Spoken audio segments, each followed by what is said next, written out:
नमस्कार, मैं उज्जवल सिंह उमंग साहित्य गंगा के कार्यक्रम काव्यांजलि में आप सभी का हार्दिक स्वागत और अभिनंदन करता हूं।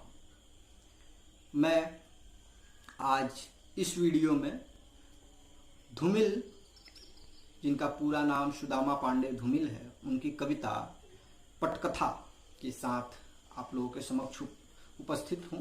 आज इस वीडियो में मैं पटकथा का पाठ करूंगा और अगले वीडियो में मैं इसकी व्याख्या और अन्य चीज़ों पे आऊँगा। तो आइए सबसे पहले मैं काव्य पाठ शुरू करता हूँ। जब मैं बाहर आया मेरे हाथों में एक कविता थी और दिमाग में आंतों का एक्सरे।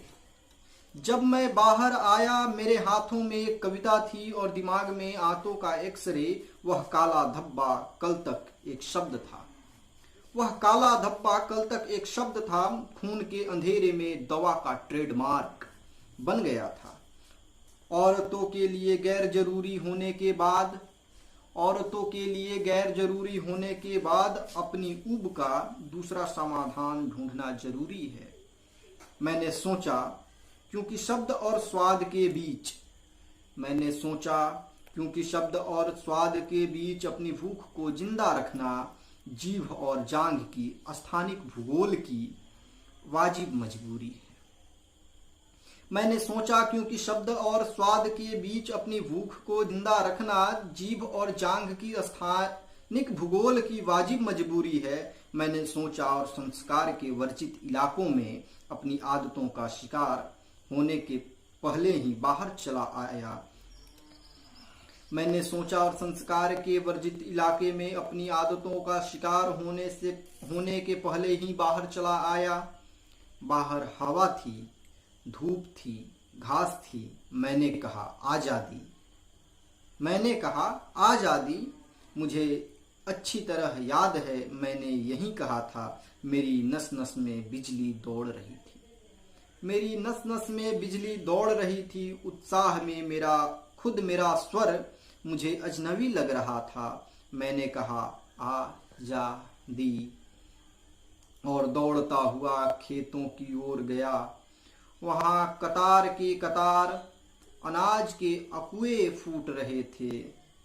मैंने कहा जैसे कसरत करते हुए बच्चे तारों पर चिड़िया चहचहा रही थी। मैंने कहा कांसे की बजती हुई घंटियां। खेत की मेड़ पार करते हुए मैंने एक बैल की पीठ थपथपाई। सड़क पर जाते हुए आदमी से उसका नाम पूछा और कहा बधाई। घर लौटकर मैंने सारी बत्तियां जला दी। पुरानी तस्वीरों को दीवार से उतार कर उन्हें साफ किया और फिर उन्हें दीवार पर उसी जगह पोंछकर टांग दिया। मैंने दरवाजे के बाहर एक पौधा लगाया और कहा वन महोत्सव, और देर तक हवा में गर्दन उचका कर लंबी लंबी सांस खींचता रहा कि मेरे भीतर वक्त का सामना करने के लिए औसतन जवान खून है। मगर मुझे शांति चाहिए, इसलिए एक जोड़ा कबूतर लाकर डाल दिया। गुटर गू और चहकते हुए कहा यही मेरी आस्था है, यही मेरा कानून है। इस तरह जो था उसे मैंने जी भर प्यार किया और जो नहीं था उसका इंतजार किया। मैंने इंतजार किया। अब कोई बच्चा भूखा रहकर स्कूल नहीं जाएगा।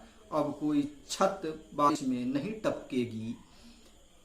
अब कोई आदमी कपड़ों की लाचारी में अपना नंगा चेहरा नहीं पहनेगा। अब कोई दवा के अभाव में घुट घुट कर नहीं मरेगा। अब कोई किसी की रोटी नहीं छीनेगा, कोई किसी को नंगा नहीं करेगा। अब यह जमीन अपनी है, आसमान अपना है। अब यह जमीन अपनी है, आसमान अपना है। जैसा पहले हुआ करता था, सूर्य हमारा सपना है। मैं इंतजार करता रहा। जनतंत्र, त्याग, स्वतंत्रता, संस्कृति, शांति, मनुष्यता, ये सारे शब्द थे, सुनहरे वादे थे। खुशफहम इरादे थे, सुंदर थे, मौलिक थे, मुखर थे। मैं सुनता रहा, सुनता रहा, सुनता रहा। मतदान होते रहे। मैं अपनी सम्मोहित बुद्धि के नीचे उसी लोक नायक को बार बार चुनता रहा जिसके पास हर शंका और हर सवाल का एक ही जवाब था, यानी कि कोट के बटन होल में महकता हुआ एक फूल गुलाब का। वह हमें विश्व शांति के पंचशील के सूत्र समझाता रहा। मैं खुद को वह हमें विश्व शांति के और पंचशील के सूत्र समझाता रहा। मैं खुद को समझाता रहा। जो मैं चाहता हूँ वही होगा। होगा आज नहीं तो कल, मगर सब कुछ सही होगा। भीड़ बढ़ती गई, भीड़ बढ़ती रही, चौराहे चौड़े होते रहे। भीड़ बढ़ती रही, चौराहे चौड़े होते रहे। लोग अपने अपने हिस्से का अनाज खाकर निरापद भाव से बच्चे जनते रहे। योजनाएं चलती रही बंदूकों के कारखानों में। योजनाएं चलती रही बंदूकों के कारखानों में। जूते बनते रहे और जब कभी मौसम उतार पर होता था, हमारा संशय हमें कोंचता था। हम उत्तेजित होकर पूछते थे, यह क्या है? हमारा संशय हमें कोंचता था। हम उत्तेजित होकर पूछते थे, यह क्या है? ऐसा क्यों है? फिर बहसें होती थी। शब्दों के जंगल में हम एक दूसरे को काटते थे। भाषा की खाई को जबान से कम जूतों से ज्यादा पाटते थे। कभी वह हारता रहा, कभी हम जीतते रहे। इसी तरह नोक झोंक चलती रही। दिन बीतते रहे, मगर एक दिन मैं स्तब्ध रह गया। मेरा सारा धीरज युद्ध की आग से पिघलती हुई बर्फ में बह गया। एक दिन मेरा सारा धीरज युद्ध की आग में पिघलती हुई बर्फ में बह गया। मैंने देखा कि मैदानों में नदियों की जगह मरे हुए सांपों की कीचुल बिछी है। पेड़ टूटे हुए रडार की तरह खड़े हैं। दूर दूर तक कोई मौसम नहीं है। लोग घरों के भीतर नंगे हो गए हैं और बाहर मुर्दे पड़े हैं। विधवाएं तमगा लूट रहे और बाहर मुर्दे पड़े हैं। विधवाएं तमगा लूट रही हैं। सधवाएं मंगल गा रही हैं। वन महोत्सव में लौटी हुई कार्यप्रणालियां अकाल का लंगर चला रही है। जगह जगह तख्तियां लटक रही है। यह शमशान है। यहाँ की तस्वीर लेना सख्त मना है। फिर भी उस उजाड़ में कहीं कहीं घास का हरा कोना कितना डरावना है। मैंने अचरज से देखा कि दुनिया का सबसे बड़ा बौद्ध मठ बारूद का सबसे बड़ा गोदाम है। अखबार के मटमैले हाशिए पर मैंने अचरज से देखा कि दुनिया का सबसे बड़ा बौद्ध मठ बारूद का सबसे बड़ा गोदाम है। अखबार के मटमैले हाशिए पर लेटे हुए एक तटस्थ और कोढ़ी देवता का शांतिवाद नाम है। यह मेरा देश है, यह मेरा देश है। हिमालय से लेकर हिंद महासागर तक फैला हुआ जली हुई मिट्टी का ढेर है। जहां हर तीसरी जुबान का मतलब नफरत है, साजिश है, अंधेर है। यह मेरा देश है और यह मेरे देश की जनता है। जनता क्या है? एक शब्द है। कुहरा, कीचड़ और कांच से बना हुआ एक भेड़ है जो दूसरों की ठंड के लिए अपनी पीठ पर ऊन की फसल ढो रही है। एक भेड़ है जो दूसरों की ठंड के लिए अपनी पीठ पर ऊन की फसल ढो रही है। एक पेड़ है जो ढलान पर हर आती जाती हवा की जुबान में हाँ हाँ करता है, क्योंकि अपनी हरियाली से डरता है। गाँव में गंदे पनालों से लेकर शहर के सिवालों तक फैली हुई कथाकली की मुद्रा है। कथाकली की अमूर्त मुद्रा है यह जनता, उसकी श्रद्धा अटूट है। उसको समझा दिया गया है कि यहाँ ऐसा जनतंत्र है जिसमें घोड़ों और घास को एक जैसी छूट है। कैसी विडंबना है, कैसा झूठ है। दरअसल अपने यहाँ जनतंत्र एक ऐसा तमाशा है जिसकी जान मदारी की भाषा है। दरअसल अपने यहाँ जनतंत्र एक ऐसा तमाशा है जिसकी जान मदारी की भाषा है। हर तरफ धुआं है, हर तरफ कुहासा है। हर तरफ धुआं है, हर तरफ कुहासा है। और जो दांतों और दलदलों का दलाल है वहीं देशभक्त है। जो दांतों और दलदलों का दलाल है वहीं देशभक्त है। अंधकार में सुरक्षित होने का नाम है तटस्थता। यहाँ कायरता के चेहरे पर सबसे ज्यादा रक्त है। जिसके पास थाली है हर भूखा आदमी उसके लिए सबसे भद्दी गाली है। हर तरफ कुआं है, हर तरफ खाई है। हर तरफ कुआं है, हर तरफ खाई है। यहाँ सिर्फ वह आदमी देश के करीब है जो या तो मूर्ख है या फिर गरीब है। मैं सोचता रहा और घूमता रहा टूटे हुए पुलों के नीचे वीरान। मैं सोचता रहा और घूमता रहा टूटे हुए पुलों के नीचे वीरान सड़कों पर आंखों के अंधे रेगिस्तानों में फटे हुए पालों की अधूरी जल यात्राओं में टूटी हुई चीजों के ढेर में मैं खोई हुई आजादी का अर्थ ढूंढता रहा। अपनी पसलियों के नीचे अस्पतालों के बिस्तरों में नुमाइशों में बाजारों में गांवों में जंगलों में पहाड़ों पर देश के इस छोर से उस छोर तक उसी लोक चेतना को बार बार टेरता रहा जो मुझे दोबारा जी सके, जो मुझे शांति दे और मेरे भीतर बाहर का जहर खुद पी सके। और तभी सुलग उठा पश्चिमी सीमांत ध्वस्त ध्वांत मैं दो बार चौंक कर खड़ा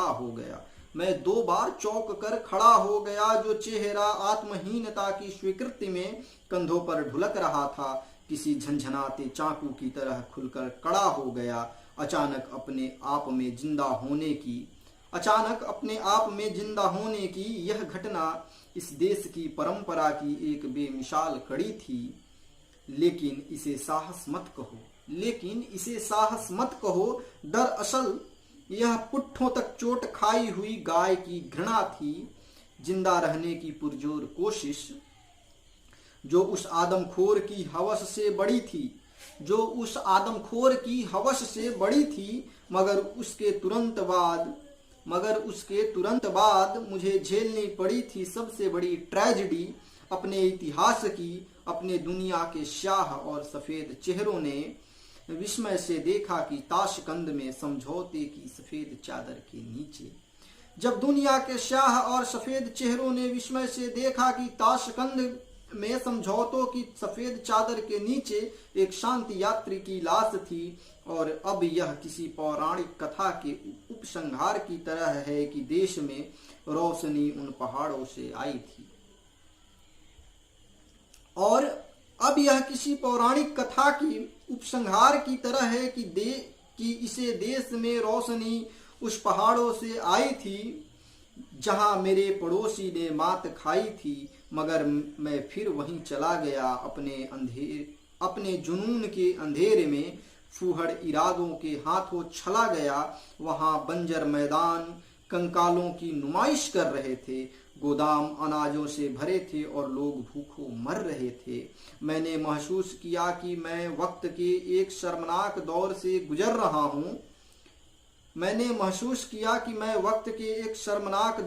गुजर रहा हूं। अब ऐसा वक्त आ गया है जब कोई किसी का झुलसा हुआ चेहरा नहीं देखता है।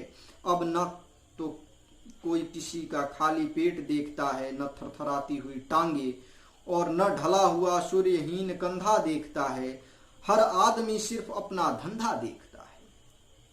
सबने भाईचारा भुला दिया है। आत्मा की सरलता को भुलाकर मतलब के अंधेरे में एक राष्ट्रीय मुहावरे की बगल में सुला दिया है।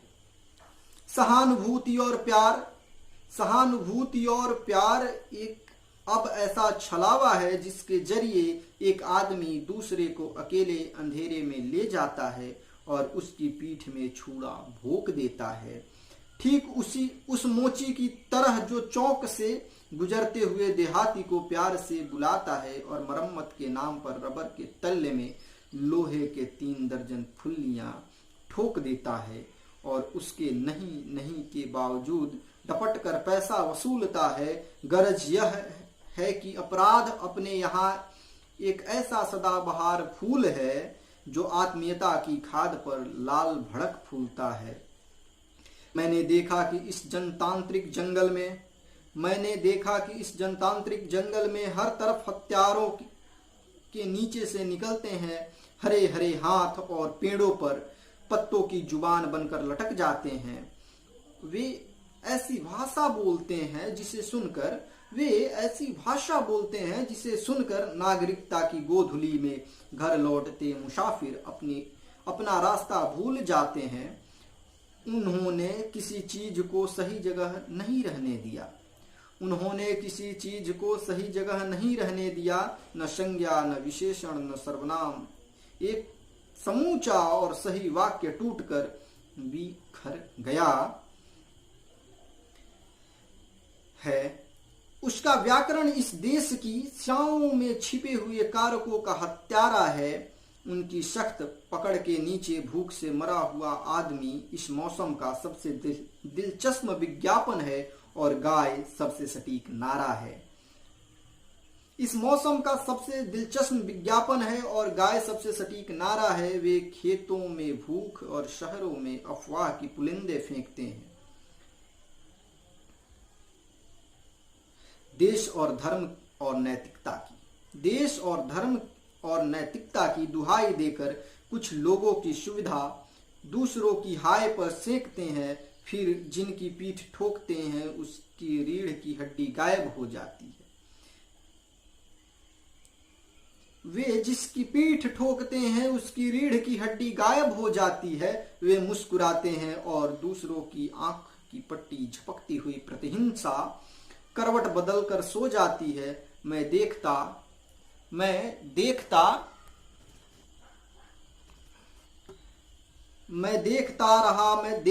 रहा। हर तरफ ऊब थी, संशय था, नफरत थी, मगर हर आदमी अपने जरूरतों के आगे असहाय था। उसमें सारी चीजों को नए सिरे से बदलने की बेचैनी थी, रोष था, लेकिन उसका गुस्सा एक तथ्यहीन मिश्रण था, आग और आंसू और हाय का। इस तरह एक दिन जब मैं घूमते घूमते थक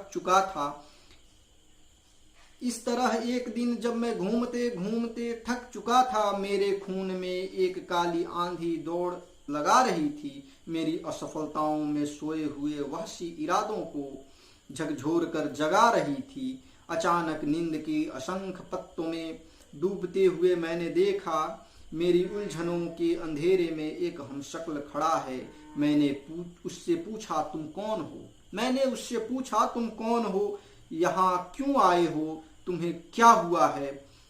तुमने पहचाना नहीं, मैं हिंदुस्तान हूँ। हाँ, मैं हिंदुस्तान हूँ। वह हंसता है, ऐसी हंसी कि दिल दहल जाता है, कलेजा मुंह को आता है और मैं हैरान हूँ। यहाँ आओ, मेरे पास आओ, मुझे छुओ, मुझे जियो, मेरे साथ चलो, मेरा यकीन करो, इस दलदल से बाहर निकलो। सुनो, तुम चाहे जिसे चुनो, मगर इसे नहीं, इसे बदलो। मुझे लगा आवाज जैसे किसी जलते हुए कुएं से आ रही है, एक अजीब सी प्यार भरी गुर्राहट, जैसे कोई मादा भेड़िया अपने छौने को दूध पिला रही है, साथ ही किसी छौने का सिर चबा रही है। मेरा सारा जिस्म थरथरा रहा था। उसकी आवाज में असंख्य नरकों की घृणा भरी थी। वह एक एक शब्द चबा कर बोल रहा था, मगर उसकी आंख गुस्सों में भी हरी थी। वह कह रहा था, तुम्हारी आंखों के चकनाचूर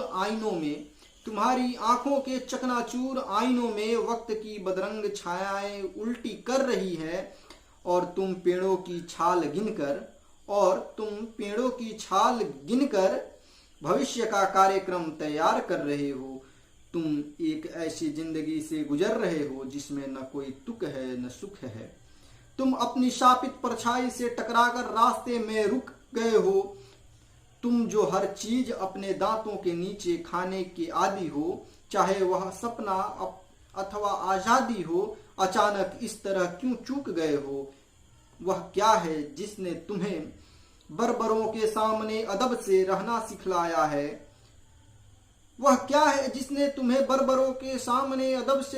सिखलाया है? क्या वह विश्वास की कमी है जो तुम्हारी भल मनसाहत बन गई है, या कि शर्म अब तुम्हारी सहूलियत बन गई है? नहीं, सरलता की तरह इस तरह मत दौड़ो, उसमें भूख और मंदिर की रोशनी का रिश्ता है। वह बनिए की पूंजी का आधार है। मैं बार बार कहता हूं कि इस उलझी हुई दुनिया में आसानी से समझ में आने वाली चीज सिर्फ दीवार है, और यह दीवार अब तुम्हारी आदत का हिस्सा बन गई है। इसे झटक कर अलग करो अपनी आदतों में फूलों की जगह पत्थर भरो, मासूमियत के हर तकाजे को ठोकर मार दो। अब वक्त आ गया है, तुम उठो और अपनी ऊब को आकार दो। सुनो, आज मैं तुम्हें वह सत्य बतलाता हूँ जिसके आगे हर सच्चाई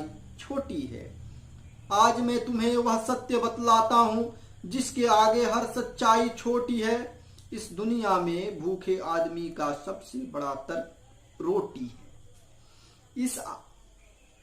इस दुनिया में भूखे आदमी का सबसे बड़ा तर्क रोटी है, मगर तुम्हारी भूख और भाषा में यदि सही दूरी नहीं है तो तुम अपने आप को आदमी मत कहो, क्योंकि पशुता सिर्फ पूंछ होने की मजबूरी नहीं है, वह आदमी को वहीं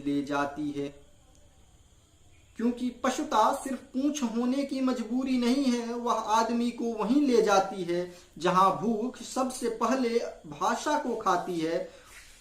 वक्त सिर्फ उसका चेहरा बिगाड़ता है जो अपने चेहरे की राख दूसरों की रुमाल से झाड़ता है, जो अपना हाथ मैला होने से डरता है।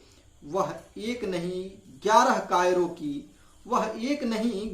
कायरों की मौत मरता है। और सुनो, नफरत और रोशनी सिर्फ उनके हिस्से की चीज है जिसे जंगल के हाशिए पर जीने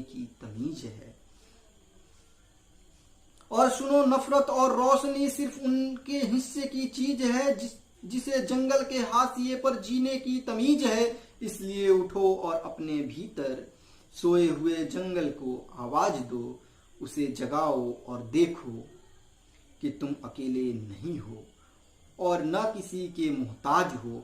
लाखों हैं जो तुम्हारे इंतजार में खड़े हैं, वहां चलो, उनका साथ दो और इस तिलिस्म का जादू उतारने में उनकी मदद करो, और साबित करो कि वे सारी चीजें अंधी हो गई हैं जिसमें तुम शरीक नहीं हो। मैं पूरी तत्परता से उसे सुन रहा हूँ, एक के बाद दूसरा, दूसरे के बाद तीसरा, तीसरे के बाद चौथा, चौथे के बाद पांचवा, यानी कि एक के बाद दूसरा विकल्प चुन रहा था, मगर मैं हिचक रहा था क्योंकि मेरे पास कुल जमा थोड़ी सुविधाएं थी, जो मेरी सीमाएं थी, जो मेरी सीमाएं थी। यद्यपि यह सही है कि मैं कोई ठंडा आदमी नहीं है, यद्यपि यह सही है कि मैं कोई ठंडा आदमी नहीं है, मुझ में भी आग है, मगर वह भभक कर बाहर नहीं आती, क्योंकि उसके चारों तरफ चक्कर काटता हुआ एक पूंजीवादी दिमाग है, जो परिवर्तन तो चाहता है मगर आहिस्ता आहिस्ता, जो परिवर्तन तो चाहता है मगर आहिस्ता आहिस्ता कुछ इस तरह की चीजों की शालीनता बनी रहे, कुछ इस तरह की कांख भी ढकी रहे, और विरोध में उठे हुए हाथ की मुट्ठी भी तनी रहे। और यही है कि बात फैलने की हद तक आते आते रुक जाती है, और यही है कि बात फैलने की हद तक आते आते रुक जाती है, क्योंकि हर बार चंद सुविधाओं के लालच के सामने अभियोग की भाषा चूक जाती है। मैं खुद को कुरेद रहा था, अपने बहाने उन तमाम लोगों की असफलताओं को सोच रहा था जो मेरे नजदीक थे। इस तरह साबुत और सीधे विचारों का जमी हुई काई और उगी हुई घास को खरोच रहा था, नोच रहा था। पूरे समाज की सीवन उधेड़ते हुए मैंने आदमी के भीतर की मैल देख ली थी।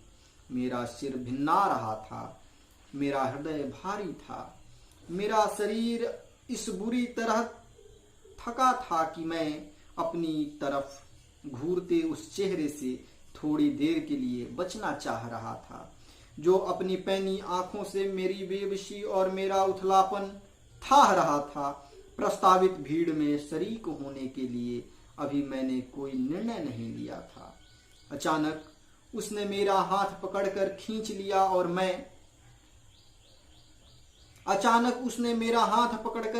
लिया और मैं जेब में जूतों का टोकन और दिमाग में ताजे अखबार की कतरन लिए हुए धड़ाम से चौथे आम चुनाव की सीढ़ियों से फिसलकर मतपेटियों के गड़गच्चे अंधेरे में गिर पड़ा। नींद के भीतर यह दूसरी नींद है और मुझे कुछ नहीं सूझ रहा है। सिर्फ एक शोर है जिसमें कानों के पर्दे फटे जा रहे हैं। शासन, सुरक्षा, रोजगार, शिक्षा, राष्ट्र धर्म, देश हित, हिंसा, अहिंसा, सैन्य शक्ति, देशभक्ति, आजादी, विषावाद, बिरादरी, भूख, भीख, भाषा, शांति, क्रांति, शीत युद्ध, एटम बम, सीमा, एकता, सीढ़ियां, साहित्यिक पीढ़ियां, निराशा, झाए झाए, खाए खाए, हाय हाय, साए साए। मैंने कानों में ठूस ली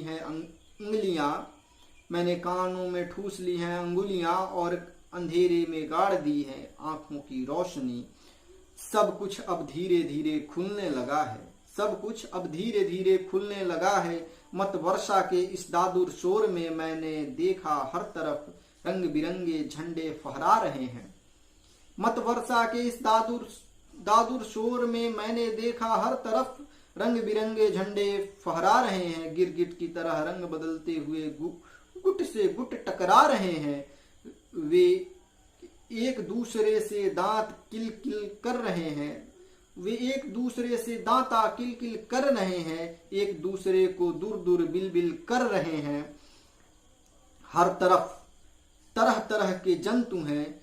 श्रीमान किंतु हैं, मिस्टर परंतु हैं, कुछ रोगी हैं, कुछ भोगी हैं, कुछ हिजड़े हैं, कुछ रोगी हैं। तिजोरियों के प्रशिक्षित दलाल हैं, आंखों के अंधे हैं, घर के कंगाल हैं, गूंगे हैं, बहरे हैं, उथले हैं, गहरे हैं। गिरते हुए लोग हैं, अकड़ते हुए लोग हैं, भागते हुए लोग हैं, पकड़ते हुए लोग हैं। गरज यह कि हर तरफ के लोग हैं। एक दूसरे से नफरत करते हुए वे इस बात पर सहमत हैं कि इस देश में असंख्य रोग है और उसका एकमात्र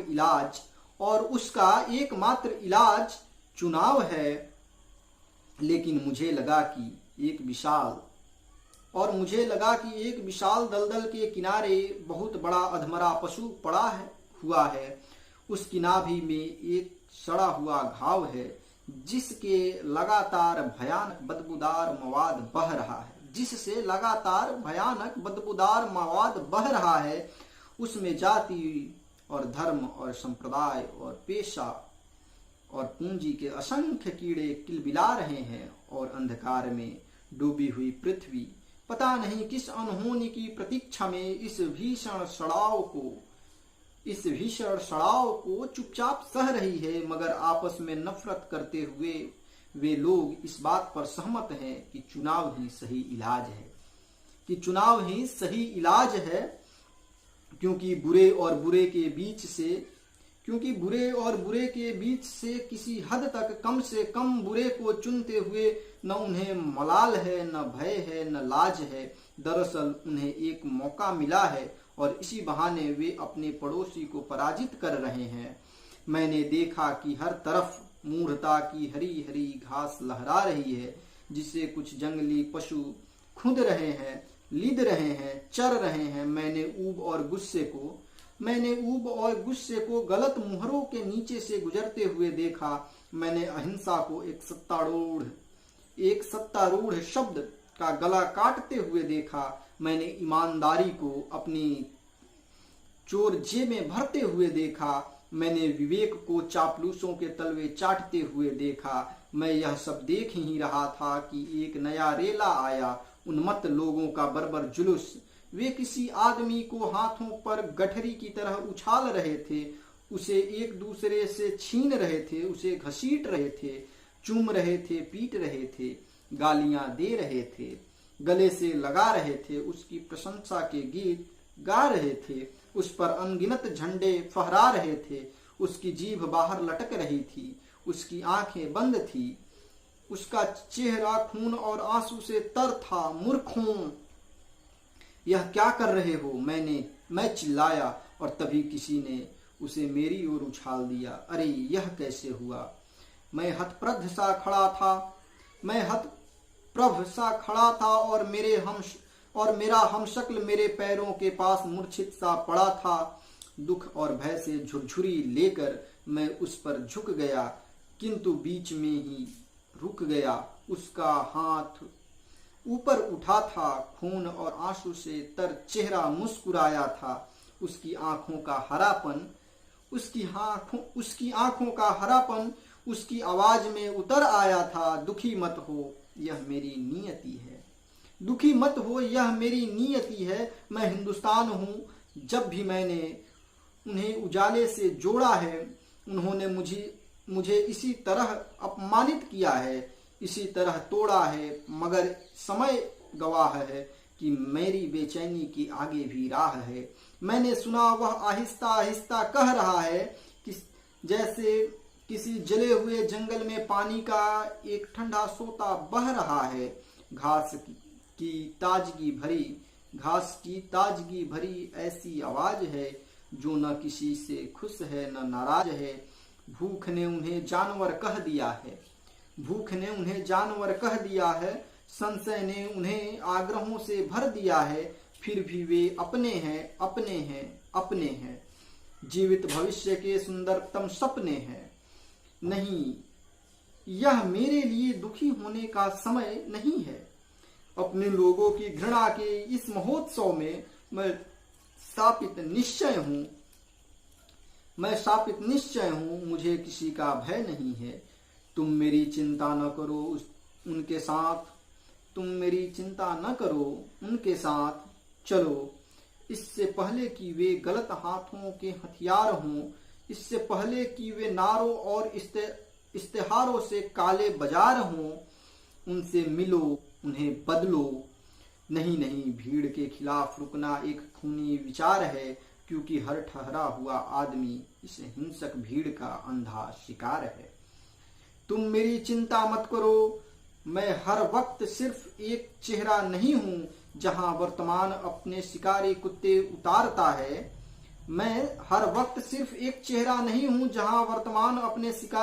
उतारता है। अक्सर मैं मिट्टी की हरकत करता हुआ वह टुकड़ा हूँ जो आदमी की शिराओं में बहते हुए खून को उसके सही नाम से पुकारता है उसकी सही नाम से पुकारता हूँ, इसलिए मैं कहता हूँ जाओ और देखो कि लोग। इसलिए मैं कहता हूँ जाओ और देखो कि लोग। मैं कुछ कहना चाहता था कि एक धक्के ने मुझे दूर फेंक दिया। इससे पहले कि मैं गिरता किन्हीं मजबूत हाथों ने मुझे टेक लिया। अचानक भीड़ में से निकलकर एक प्रशिक्षित दलाल मेरी देह में समा गया। दूसरा मेरे हाथों में एक पर्ची थमा गया। तीसरे ने एक मुहर देकर पर्दे के पीछे ढकेल दिया। भय और अनिश्चय के दोहरे दबाव में पता नहीं कब और कैसे और कहां कितने नामों से और चिन्हों और शब्दों को काटते हुए मैं चीख पड़ा, हत्यारा, हत्यारा, हत्यारा। मुझे ठीक ठीक याद नहीं है मैंने यह किसको कहा था। शायद अपने आप को, शायद उस हमशक्ल को जिसने खुद को हिंदुस्तान कहा था, शायद उस दलाल को, मगर मुझे ठीक ठीक याद नहीं। मेरी नींद टूट चुकी थी। मेरा पूरा जिस्म पसीने से शराबोर था। मेरे आसपास से तरह तरह के लोग गुजर रहे थे। हर तरफ हलचल थी, शोर था और मैं चुपचाप सुनता हुआ, हाँ शायद मैंने भी अपने भीतर कहीं बहुत गहरे कुछ जलता हुआ सा छुआ है। लेकिन मैं जानता हूँ कि जो कुछ हुआ है नींद में हुआ है। और तब से आज तक नींद और नींद के बीच का जंगल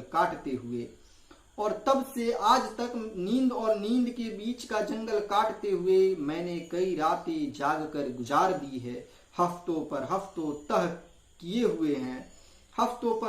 तह किए हुए हैं अपनी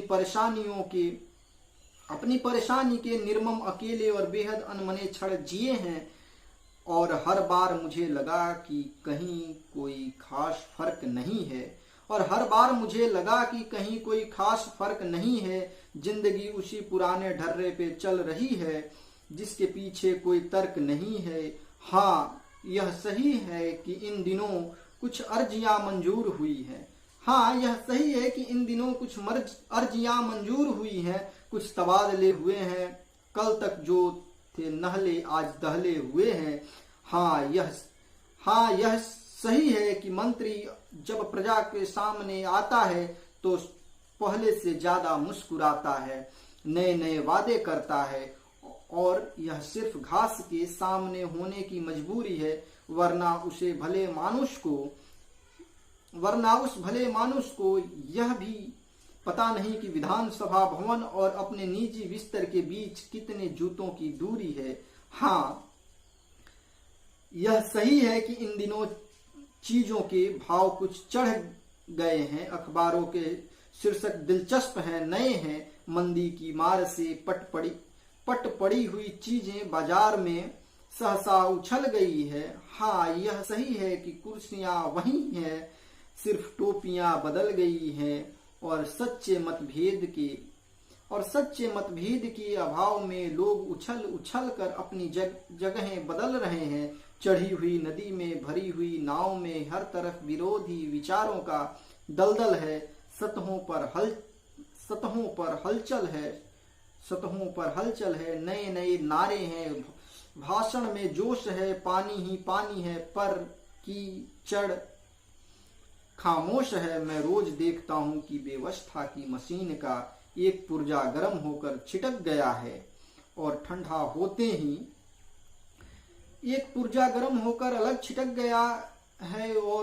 होते ही फिर कुर्सी से चिपक गया है। उसमें न हया है न दया है, नहीं अपना कोई हमदर्द यहाँ नहीं है। मैंने एक एक को परख लिया है, मैंने हरेक को आवाज दी है, हरेक का दरवाजा खटखटाया है, मगर बेकार मैंने जिसकी पूंछ उठाई है उसको मादा पाया है। वे सब के सब तिजोरियों के दुभाषिए हैं। वे वकील हैं, वैज्ञानिक हैं, अध्यापक हैं, नेता हैं, दार्शनिक हैं, लेखक हैं, कवि हैं, कलाकार हैं, यानी कि कानून की भाषा बोलता हुआ। यानी कि कानून का भाषा बोलता हुआ अपराधियों का एक संयुक्त परिवार है। भूख और भूख की आड़ में चबाई गई चीजों का अक्ष उनके दांतों पर ढूंढना बेकार है समाजवाद उनकी जुबान पर अपनी सुरक्षा का एक आधुनिक मुहावरा है। मगर मैं जानता हूं कि मेरे देश का समाजवाद माल गोदाम में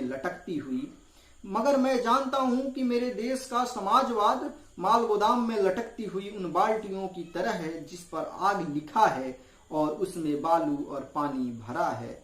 यहाँ जनता एक गाड़ी है, एक ही संविधान के नीचे भूख से रितियाती हुई फैली हथेली का नाम दया है और भूख में तनी हुई मुट्ठी का नाम नक्सलवाड़ी है। मुझसे कहा गया कि संसद देश की धड़कन को प्रतिबिंबित करने वाला दर्पण है। संसद देश की धड़कन को प्रतिबिंबित करने वाला दर्पण है, जनता के विचारों का नैतिक समर्पण है। लेकिन क्या यह सच